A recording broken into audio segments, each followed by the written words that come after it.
말씀과 함께하는 성경 통독 해설 시간입니다. 우리의 이 땅에서의 삶은 하나님의 자비에 근거하고 있습니다. 우리가 숨쉬며 살아가는 이 모든 시간들, 그리고 내가 공급받는 이 모든 것이 하나도 당연하고 합당한 것이 없기 때문에 그렇습니다. 그러나 이 생에서의 삶은 물론이고 영원한 시간까지 약속하신 하나님의 자비가 우리에게 주어지고 있기 때문에 우리는 살아갈 수 있는 것입니다.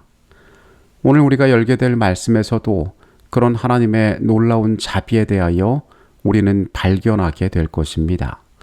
내일 우리가 살펴볼 성경 말씀은 창세기 28장부터 30장까지의 말씀입니다. 창세기 28장의 말씀으로 갑니다. 이삭이 야곱을 불러 그에게 축복하고 또 당부하여 이르되 너는 가나안 사람의 딸들 중에서 아내를 맞이하지 말고 일어나 밧단 아람으로 가서 내 외조부 부두엘의 집에 이르러 거기서 내 외삼촌 라반의 딸 중에서 아내를 맞이하라. 이삭은 야곱을 보며 가나안 여자가 아닌 외삼촌 라반의 딸 중에서 아내를 맞이하라고 축복하며 보냅니다. 그의 장자 에서가 가나안 사람과 혼인을 통하여 어떠한 가정의 영적인 결실을 맺었는지를 지켜보았기 때문이었습니다. 야곱이 부엘세바에서 떠나 하란으로 향하여 가더니 한 곳에 이르러는 해가 진지라. 거기서 유숙하려고 그곳에 한 돌을 가져다가 베개로 삼고 거기 누워 자더니 꿈에 본즉 사닥다리가 땅 위에 서 있는데 그 꼭대기가 하늘에 닿았고 또 본즉 하나님의 사자들이 그 위에서 오르락내리락하고 또 본즉 여호와께서 그 위에 서서 이르시되 나는 여호와니 너의 조부 아브라함의 하나님이요 이삭의 하나님이라. 내가 누워있는 땅을 내가 놓아 내 자손에게 주리니 내 자손이 땅의 티끌같이 되어 내가 서쪽과 동쪽과 북쪽과 남쪽으로 퍼져나갈지며 땅의 모든 족속이 너와 내 자손으로 말미암아 복을 받으리라. 야곱은 심적으로 매우 지쳐있는 상태였습니다. 그가 장자의 고난을 얻기는 하였지만은 그 과정에서 있었던 일은 그의 가정의 모든 평화를 깨뜨렸습니다. 그는 반강제로 어머니와 이별해야 했습니다. 그의 형제는 틈만 나면 그를 죽이기 위하여 분을 품고 있었습니다. 그의 앞날이 어떻게 될지 아무도 알지 못하였습니다. 그가 이 여정 가운데 가장 괴로웠던 것은 그가 기만적인 방법을 통하여 하나님까지 속였다는 사실이었습니다. 이런 불의한 자에게 과연 하나님께서 축복하실지, 그에게 장자의 고난이 무슨 의미가 있을지 그는 염려하고 고민하며 여정에 오르고 있었습니다. 그러나 지쳐 잠든 그 밤에 하나님께서 그에게 나타나셨습니다. 그는 하늘과 땅을 잇는 사닥다리를 보았습니다. 하나님은 아브라함에게 이삭에게 주셨던 언약을 계승시키시며 내가 너와 함께 있어 너를 이끌어 이 땅으로 돌아오게 할지라고 약속하셨습니다. 야곱이 잠이 깨어 이르되 여호와께서 과연 여기 계시거늘 내가 알지 못하였도다. 이에 두려워하여 이르되 두렵도다. 이곳이여 이것은 다름 아닌 하나님의 집이요 이는 하늘의 문이로다 하고 야곱이 아침에 일찍 일어나 베개로 삼았던 돌을 가져다가 기둥으로 세우고 그 위에 기름을 붓고 그 이름을 베델이라 하였더라. 잠에서 깬 야곱은 그곳을 하나님의 집이라는 뜻의 베델이라 부르고 11조를 드릴 것과 그의 앞날에 하나님께 충성할 것을 서원합니다. 하늘과 맞닿은 이 사닥다리는 그리스도를 상징하는 곳입니다. 죄로 인하여 단절된 우리의 절망적인 형편 가운데 하늘과 땅을 연결하는 중보의 길을 여신 그리스도를 상징하는 것입니다. 창세기 29장의 말씀으로 갑니다. 라반이 그의 생질 야곱의 소식을 듣고 달려와서 그를 영접하여 안고 입맞추며 자기 집으로 인도하여 드리니 야곱이 자기의 모든 일을 라반에게 말하매 라반이 이르되 너는 참으로 내 혈육이로다 하였더라. 라반의 집에 도착한 야곱은 우물가에서 만난 라헬을 만나 사랑에 빠지게 됩니다. 외삼촌과 조카 사이에 그곳에서 어떻게 살아갈지에 대한 계약이 있었고, 야곱은 라헬을 위하여 7년을 수고하기로 합니다. 야곱이 라헬을 더 사랑함으로 대답하되 내가 외삼촌의 작은 딸 라헬을 위하여 외삼촌에게 7년을 섬기리이다. 라반이 이르되 그를 내게 주는 것이 타인에게 주는 것보다 나으니 나와 함께 있으라. 야곱이 라헬을 위하여 7년 동안 라반을 섬겼으나 그를 사랑하는 까닭에 7년을 며칠같이 여겼더라. 7년 후 라반은 야곱을 속여 언니 레아를 먼저 그에게 들여보냅니다.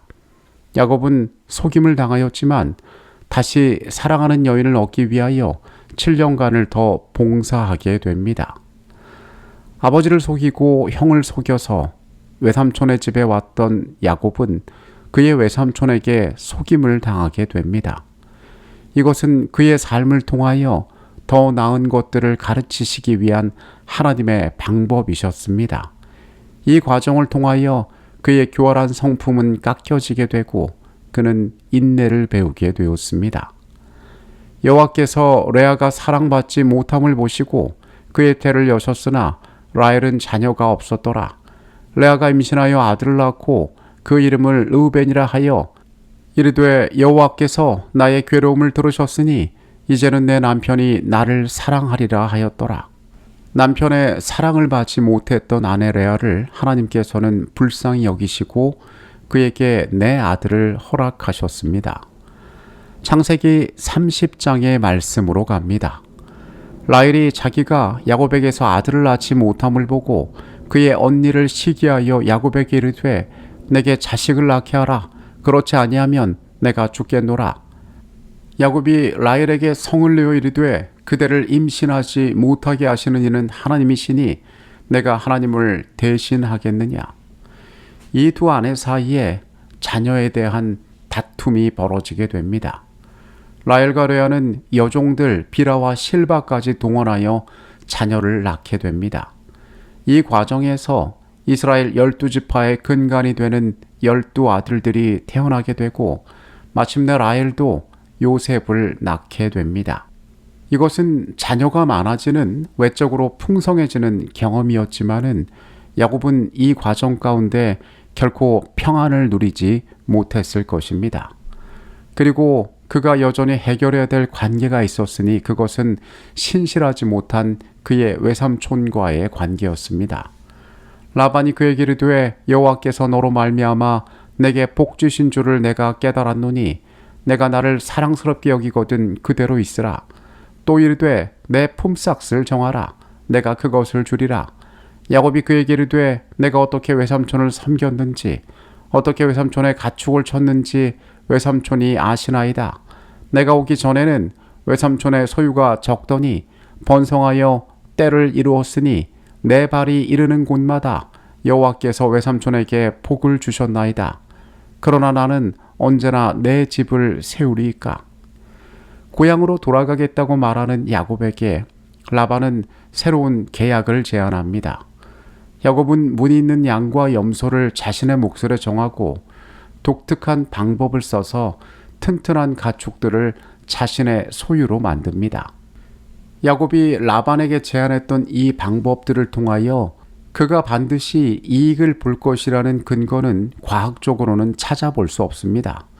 그러나 이 과정 중에서 우리가 알게 되는 것은 하나님께서는 라반의 착취 속에서 야곱을 보호하시고 그에게 복을 허락하셨다는 사실입니다. 라반의 온갖 이기적인 행동에도 불구하고 하나님의 축복으로 말미암아 그는 매우 번창하여 거부가 되었습니다. 우리는 쫓기듯이 집을 떠났던 야곱이 그곳에서 결혼을 하고 가정을 이루고 자녀를 낳고 또 물질적인 풍요를 쌓아가는 모습을 말씀에서 보게 됩니다. 그러나 이 과정 가운데 그의 삶이 얼마나 순탄치 않았으며 이 과정 가운데 그는 자신의 악함을 돌아보고 회개하는 시간을 가지게 되었을 것입니다. 여전히 부족한 우리의 삶은 하나님의 자비에 기대어 살아가고 있습니다.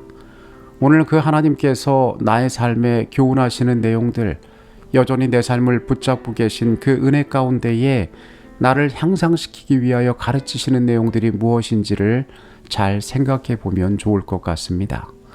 모두에게 평안한 밤 되시기를 바라겠습니다. 내일 말씀으로 다시 찾아오겠습니다. 우리를 사랑하시는 아버지 하나님, 오늘도 우리에게 변함없는 은혜들을 허락하여 주셔서 감사합니다. 삶을 향하여 주시는 주님의 교훈들을 우리가 헤아려 발견하게 하여 주시옵소서. 주의 놀라운 은총에 다시 한번 감사드립니다. 예수 그리스도 이름으로 기도합니다. 아멘.